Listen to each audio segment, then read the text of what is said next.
আজকেও ঢাকা এবং নারায়ণগঞ্জ সহ বিভিন্ন জায়গায় আওয়ামী লীগের মিছিল হয়েছে।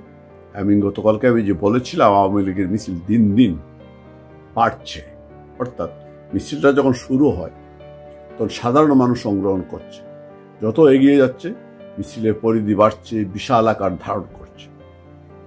এসব দেখে সরকার এবং এনসিপি অন্যান্য যারা রাজনৈতিক দলগুলো যারা ষড়যন্ত্র করে বঙ্গবন্ধু কন্যা সরকারকে পতন ঘটিয়েছিল, তারা আতঙ্কে আছে। কারণ তারা জানে আওয়ামী লীগ যখন একবার রাস্তায় নামে, রাস্তা থেকে আওয়ামী লীগ ফেরত যায় না। অবশ্যই নাবালকরা বুঝতে পারে না, নাবালকরা রাজনীতির ইতিহাসটা জানে না, আওয়ামী লীগের ইতিহাসটা জানার চেষ্টাও করে না, ইতিহাস জানার চেষ্টাও করে না। যারা ইতিহাস জানে তারা জানে আওয়ামী লীগ যখন রাস্তায় নেমে পড়ে তাকে আর ফেরানো যায় না। যে কথা বলছিলাম, কালকে দেখলাম আমাদের হিজড়া স্বরাষ্ট্র উপদেষ্টা হুমকি দিচ্ছে যে সে নাকি পুলিশকে বলেছে, আইনশৃঙ্খলা বাহিনীকে বলেছে, যদি আওয়ামী লীগের মিছিল তারা আইনশৃঙ্খলা বাহিনী বন্ধ করতে না পারে, প্রতিহত করতে না পারে, তাহলে অ্যাকশন তাদের উপরে হবে। অর্থাৎ যে কোনো অবস্থায় আওয়ামী লীগের মিছিল নিষিদ্ধ বন্ধ করতে দিবে না। আওয়ামী লীগ কি নিষিদ্ধ দল যে মিছিল করতে পারবে না? তবুও আমি প্রশ্ন রাখতে স্বরাষ্ট্র উপদেষ্টাকে, আপনি তো কয়েক মাস আগেও গাজীপুরে যখন গণধুলাই খেয়েছিলেন, আপনাদের লোকজন গণধুলাই খেয়েছিলেন, বলেছিলেন, তখনই ডেভিন হান্ট নামে একটা অপারেশন শুরু করে বলেছিলেন আওয়ামী লীগের জীবন অতিষ্ঠ করে তুলবেন।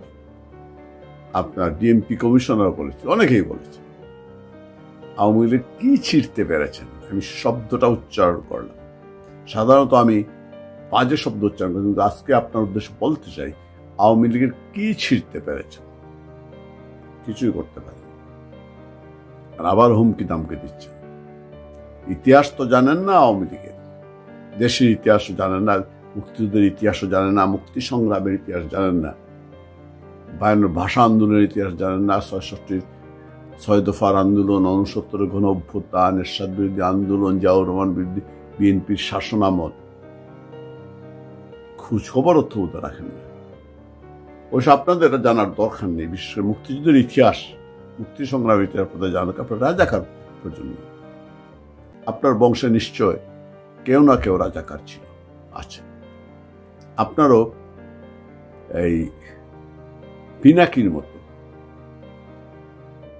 এদের মতো, আপনারও টাকলা ফুয়াদের মতো, সাগলা জাহেদের মতো আপনারও, এবং আসিফ নজরুলেরও ডিএনএ টেস্ট করা অত্যন্ত প্রয়োজন। আসলে আপনাদের শরীরে পাকিস্তানি বীজ প্রবাহিত কিনা, আপনারা রাজাকার প্রজন্ম কিনা, নাইলে আপনি ইতিহাসটা জানতেন। আপনার হুমকি ধামকিতে আওয়ামী লীগ ভয় পেয়েছে। আইবের পুলিশকে আমরা ভয় পাইনি, ইস্কন্দর মুর্জার পুলিশকে আমরা ভয় পাইনি, এহিয়ার সেনাবাহিনীকে আমরা ভয় পাইনি, এরশাদের সেনাবাহিনী পুলিশকে ভয় পাইনি, জিয়াউর রহমানের সামরিক শাসনকে ভয় পাইনি, 111কে ভয় পাইনি। আওয়ামী লীগের বারবার আওয়ামী লীগ ভাঙারও চেষ্টা হয়েছে, আওয়ামী লীগ নেতাকর্মীরা কিন্তু ভ্রুক্ষেপ করেনি। আবারও নতুন ষড়যন্ত্র করেছেন, আওয়ামী লীগ ভাঙতে চান। কিচ্ছু হবে, কিচ্ছু ছিটতে পারে। আর আওয়ামী লীগের পুলিশ দিয়ে ভয় দেখা, পুলিশের থুরাই কেয়ার। বললাম না আওয়ামী লীগ যখন রাস্তায় নেমেছে, আপনাদেরকে টেনে হিচড়ে ক্ষমতা থেকে নামাবে এবং বিচারের সম্মুখীন করা হবে। আওয়ামী লীগকে ভয় দেখায় লাভ নাই। আওয়ামী লীগ অনেক ভয়ের অনেক উঠতে। আওয়ামী লীগ যার আদর্শ অন্তরে লালন করে, তিনি হচ্ছেন বঙ্গবন্ধু। তিনি কখনোই কোনোদিনই ভয় করেননি জেল, জুলুম, নির্যাতন, গ্রেপ্তার, কোনো কিছুই ভয় করেননি। দুবার ফাঁসির কাস্টের জন্য জোলার জন্য প্রস্তুত ছিলেন, কিন্তু ক্ষমা চাননি। অথবা ক্ষমা ভিক্ষা চাননি, তিনি আত্মসমর্পণ করেননি। তাকে বিশ্ববিদ্যালয় থেকে বহিষ্কার করা হয়েছে। অন্য সবাই অনেকেই মুচলেখা দিয়ে বিশ্ববিদ্যালয়ে ফিরে গিয়েছে।